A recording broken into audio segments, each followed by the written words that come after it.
I kada je došlo vrijeme smrti Adem a.s. došlo mene, kaže, meni je ostalo još 40 godina. Kažu, dao si to svome sinu Davudu. Kaže, nisam nikome dao. Kaže se, pa je Adem zaboravio, pa je zaboravilo njegovo potomstvo. Pa i ti zaboraviš, jel tako, da si običao šta? Kupiti ženi poklon. Lako to zaboraviš, jel tako?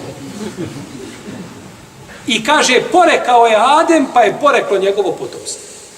Jer čovjek, braćo, ponekad može zaboraviti. Zamislite da je bio Omer na putu sa Amarom ibn Jasirom i da se odžunupili i da se Omer i da se da je jedan od njih dvojice da se je valjao u prašini. Tako činjeći tejemum, jer misleći da tejemum treba da obuhvati cijelo tijelo kao i kupanje. A drugi nije znao kako će. Pa kad je to spomenuo Omeru, kaže Omer, kaže, boj se Allaha šta pričaš. To nije mal događaj da ti dvojica ustali zajedno, ne znaju kako će se, pa jedan se valja u prašini, drugi gleda šta ćemo, kako ćemo, i on je to potpuno zaboravio i isključio. Kaže, dobro, ja ću, kaže, šutati, ako ti želiš da šutim vladar pravi, ja neću pričati. Kaže, pričaj, ako je tako bilo, da pričaj. Ali potpuno zaboravio šta?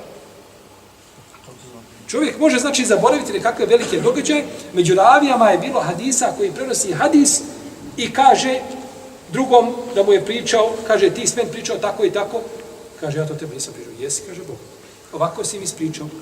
Pa on, kad bi dalje prenosio hadis, kaže, pričao mi je taj i taj, da sam ja njemu pričao, ja sam zaboravio da je poslanik, da mi je rekao taj teo toga, da je poslanik sam rekao.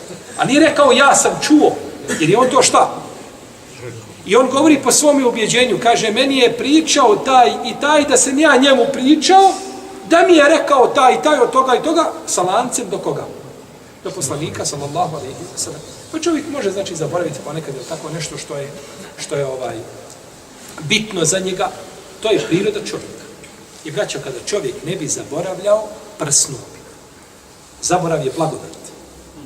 Kao što je bol blagodat. Ljudi smatruju da je bol nedaća. Bol je blagodat. Bol ti je, znači, signal da nešto nije u redu.